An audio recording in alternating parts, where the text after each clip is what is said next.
Hello दोस्तों, welcome to my new YouTube channel Chhattisgarhiya Baba. दोस्तों मेरा ये फर्स्ट वीडियो है, इसलिए भूल चूक माफ़ करना। तो चलिए शुरू करते हैं। तो वीडियो शुरू करने से पहले दोस्तों ये एक डिस्क्लेमर है। दोस्तों मैं ये कहना चाहता हूँ, मैं किसी धर्म या वर्ग विशेष के खिलाफ नहीं हूँ। ये वीडियो मात्र उन लोगों के लिए है जो असमंजस में कि हमारा सिलेक्शन हो पाएगा कि नहीं। जैसे कई छात्र होंगे जो बॉर्डर में होंगे, जो 20-21 हज़ार में होंगे, जो सोच रहे होंगे, कन्फ्यूजन में होंगे हमारा होगा कि नहीं होगा। तो उन्हीं को देखते हुए मैंने ये वीडियो बनाया। और दूसरा बात ये मैं बताना चाहूँगा कि मैंने शुरू एससी कैटेगरी से किया है। इसका मतलब ये नहीं कि मेरा झुकाव इस वर्ग विशेष के साथ ज़्यादा होगा। आने वाली वीडियो में जैसे ही आपका डिमांड होगा, वैसे मैं दूसरे दूसरे कैटेगरी के अलग अलग रोस्टर पे वीडियो लाऊंगा। तो उसके लिए आपको मेरे साथ बने रहना होगा। तो चलिए दोस्तों, अब देखते हैं हमारे वीडियो के क्या क्या कंटेंट्स होंगे, क्या क्या डिस्कस करेंगे हम इस वीडियो में। सबसे पहले हम ये जानेंगे कि जब वैकेंसी किसी भी विभाग का निकलता है तो उसका नोटिफिकेशन कैसा होना चाहिए। तो हम कंपेयर करेंगे एमपी के और छत्तीसगढ़ के सब इंस्पेक्टर के नोटिफिकेशन में। दूसरा हम ये जानने की कोशिश करेंगे कि वर्तमान में रिजर्वेशन का क्या सीन है, क्या रिजर्वेशन किस किस बेसिस पे लागू होगा। तीसरा हम जानेंगे एससी कैटेगरी के विद्यार्थी जो छत्तीसगढ़ सब इंस्पेक्टर में है, अगर रोस्टर अलग अलग आरक्षण पे निकलता है तो उनका कितना रैंक हो सकता है, कितना कट ऑफ हो सकता है, जिससे हमें जानने में आसानी होगी कि कौन कौन बच्चे मेंस में बैठेंगे। और चौथा और आखिरी बिंदु में हम बात करेंगे कि आगे क्या। हमने जान लिया अपना रैंक, हमने कट ऑफ जान लिया, उसके बाद आगे क्या। अपने कंटेंट्स पे आने से पहले मैं आपको कुछ बातें क्लियर कर दूं। जो मैंने सीट्स निकाली है वो 5-10 ऊपर नीचे हो सकती है, क्योंकि ये कोई ऑफिशियल आंकड़ा नहीं है, ये अनौपचारिक आंकड़ा है, तो ये ऊपर नीचे हो सकता है। दूसरा, मैंने इसमें फिंगरप्रिंट इन्वेस्टिगेशन, कंप्यूटर और रेडियो विभाग की वैकेंसी को नहीं जोड़ा। तीसरा, आने वाले समय में हो सके ईडब्ल्यूएस भी जुड़ सकता है, तो इसलिए मुझे चूंकि पता नहीं है कि जुड़ेगा या नहीं जुड़ेगा, इसलिए मैंने ईडब्ल्यूएस में इंक्लूड नहीं किया। अब ये पूरा जो आंकड़े होंगे ये अनुमानित होंगे, क्योंकि कोई से कंफर्म नहीं बोल सकता है, क्योंकि एक सीट की वजह से 20 छात्र छात्राओं का अंतर पैदा होता है, क्योंकि 20 गुना लेना। पांचवा पॉइंट ये है कि मैंने इस वीडियो में मेल और फीमेल के ऊपर ही फोकस किया, क्योंकि इनके बारे में अंदाजा लगाना थोड़ा आसान है, जबकि पुलिस डिपार्टमेंट, एक्स सर्विसमैन और दूसरे अन्य लोगों का निकालना थोड़ा मुश्किल हो जाता है। इस वजह से मैंने मेल और फीमेल पे फोकस किया, और ये पूरा डाटा ये सब मैंने जो सब इंस्पेक्टर के प्री का लिस्ट आया था 67,000 बच्चों को, उसमें से निकाला। तो दोस्तों आप देख सकते हैं एमपी सब इंस्पेक्टर और छत्तीसगढ़ सब इंस्पेक्टर का क्या कैसे कंपैरिजन, क्या नोटिफिकेशन में अंतर होता है। ये देखिए एमपी सब इंस्पेक्टर का 2017 का नोटिफिकेशन है, सब इंस्पेक्टर का ही। आप देख सकते हैं अलग अलग पोस्ट का एकदम डिटेल रूप में वैकेंसी बताया गया। जैसे ओपन मतलब मेल का कितना है, सिर्फ मेल का। वुमेन मतलब जो फीमेल है उनका कितना है, एक्स सर्विसमैन उनका कितना है, पुलिस का कितना है। ये तो पूरा हो गया जनरल का। फिर वैसे एसटी का दिया हुआ है, एससी का, ओबीसी का। तो इससे हमें क्लियर आइडिया मिल जाता है कि इससे हम बैठे बैठे खुद अपना रैंक कट ऑफ निकाल सकते हैं, क्योंकि इसमें पूरा क्लियर दिया हुआ, कोई अंदाजा नहीं, कुछ नहीं, एकदम कन्फर्म सटीक सीट्स दिए हुए हैं। और जबकि अगर हम अपना छत्तीसगढ़ सब इंस्पेक्टर का देंगे तो यहाँ पे हमें खुद से निकालना पड़ेगा कि क्या बोलते हैं, मेल का कितना है, फीमेल का कितना है, आर्मी वालों का कितना है, पूर्व सैनिक लोगों का कितना है, पुलिस डिपार्टमेंट का कितना है, हमें खुद से निकालना पड़ता है। इसमें कहाँ क्लियर नहीं दिया, तो छत्तीसगढ़ सरकार को एमपी सब इंस्पेक्टर के नोटिफिकेशन से कुछ सीखना चाहिए, और वैसे ही हमें भी क्लियर कट टू कट हमें वैकेंसी बतानी चाहिए, जिससे छात्र छात्रों को आसानी हो। अब हमारे वीडियो का दूसरा प्रमुख हम क्या बोलते हैं जानकारी देना चाहूँगा। अभी वर्तमान में रिजर्वेशन या आरक्षण का स्थिति क्या है। तो भाई या अभी फिलहाल 58% को हाईकोर्ट ने निरस्त कर दिया, और सुप्रीम कोर्ट में 58% में 21 अप्रैल को सुनवाई है। दूसरा, 76% आरक्षण को राज्यपाल ने रोका हुआ है। 50% आरक्षण को हाईकोर्ट ने तो हाँ बोला, लेकिन सरकार मना कर रही है। तो ऐसी स्थिति 50% तो लागू हो जाए, लेकिन सरकार बोल रही है 2012 में जब 50% था तो उस टाइम एससी कैटेगरी को 16% आरक्षण था, जो कि छत्तीसगढ़ के हिसाब से सही नहीं है। उस टाइम वो एमपी के हिसाब से था। तो छत्तीसगढ़ सरकार का ये कहना है एमपी का आरक्षण रोस्टर छत्तीसगढ़ आरक्षण रोस्टर के बराबर नहीं है। तो इसमें एक तकरार है और दूसरा हाईकोर्ट से तकरार है। तो वर्तमान की स्थिति ये है। अब चलिए दोस्तों मेन मेन अपने मुख्य उद्देश्य पे आते हैं।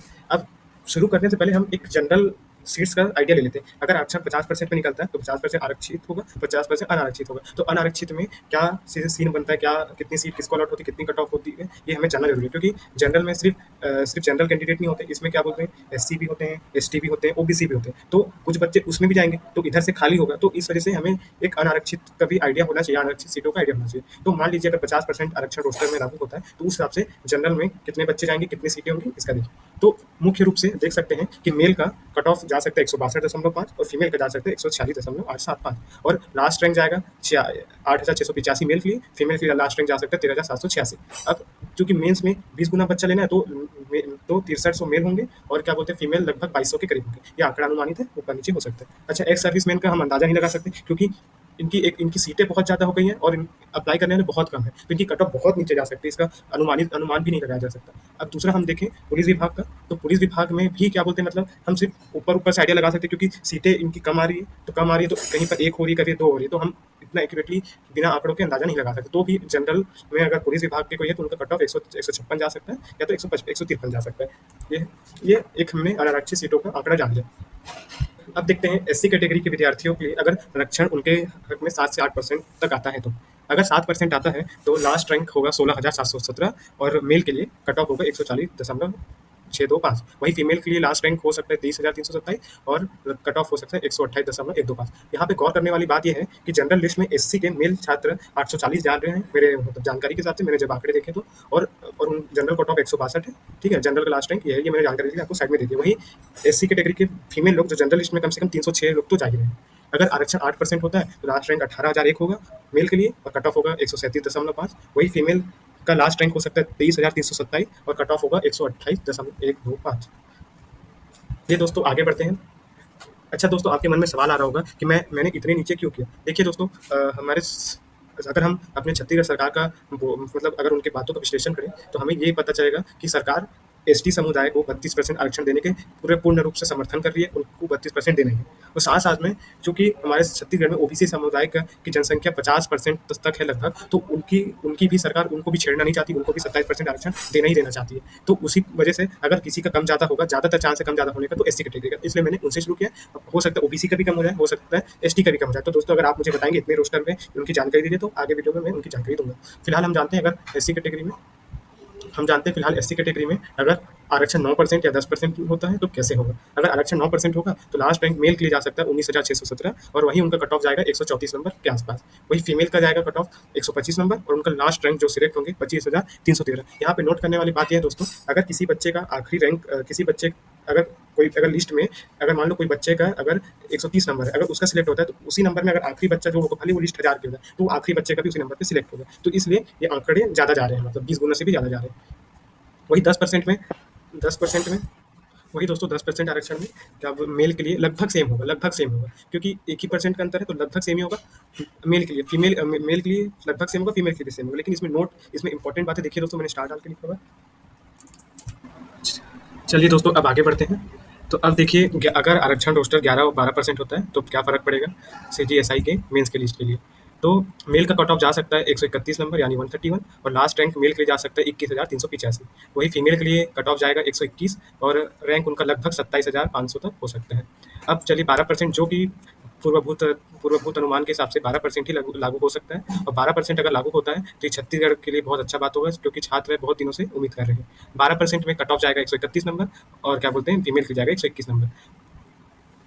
अब चलिए दोस्तों, अब आते हैं हमारे वीडियो के आखिरी भाग में आते हैं। तो हम ये जानने की कोशिश करेंगे आगे क्या वैकेंसी 50% में आएगी, क्या हमें आंदोलन करना चाहिए, क्या हमें पढ़ाई करनी चाहिए कि नहीं करनी चाहिए, या हमें ये सब छोड़ के केंद्र सरकार या सेंट्रल गवर्नमेंट के एग्जाम की तैयारी करनी चाहिए।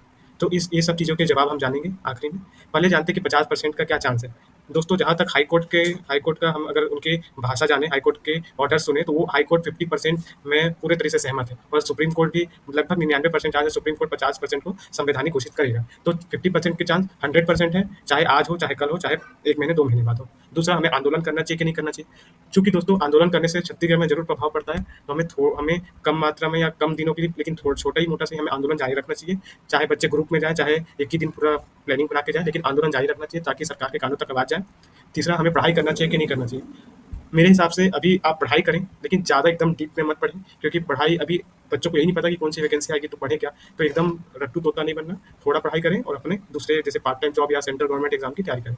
अब दोस्तों, अब कई लोगों के मन में सवाल आता होगा कि केंद्र सरकार के एग्जामों की तैयारी करें या ना करें। दोस्तों, हमें केंद्र सरकार के एग्जामों की तैयारी 100% करनी चाहिए, क्योंकि आप देख सकते हैं यूपीएससी की हो चाहे एसएससी की हो, वैकेंसी निरंतर आ रही है और आगे आती रहेंगी। अब इसमें तो कोई आरक्षण का सवाल नहीं है, इसलिए आप चाहे तो अपना डिसीजन या निर्णय को बदल सकते हैं और सेंट्रल गवर्नमेंट एग्जाम की तैयारी कर सकते हैं। अब आखिरी सवाल और सबसे महत्वपूर्ण सवाल, छत्तीसगढ़ सब इंस्पेक्टर के कैंडिडेट्स क्या करें। प्री का लिस्ट आ गया, मेंस का लिस्ट आना बाकी, तो क्या करें। दोस्तों, आपको याद होगा कि आंदोलन की वजह से हमें छत्तीसगढ़ सब इंस्पेक्टर मेंस का सिलेबस हमें मिला है। तो अब हमें क्या करना चाहिए, छत्तीसगढ़ मेंस का सिलेबस को धीरे धीरे टॉपिक वाइज कंप्लीट करना पड़ेगा, क्योंकि सब्जेक्ट इस बार सिलेबस बहुत अलग है, मध्यकालीन इतिहास नहीं दिया हुआ है, बहुत कुछ अलग से जोड़ा गया है। तो हमें जो सब इंस्पेक्टर के कैंडिडेट्स हैं, छात्र हैं, उन्हें सब इंस्पेक्टर की मेंस के सिलेबस की थोड़ी मोड़ी जानकारी रखनी चाहिए और उन्हें बार बार रिवाइज करते हैं। तो आशा करता हूँ दोस्तों हमारी वीडियो आपको पसंद आई होगी और आगे कुछ नई जानकारी के लिए हमसे जुड़े रहिए। तब तक के लिए लाइक करें, शेयर करें और सब्सक्राइब करें। जय हिंद दोस्तों।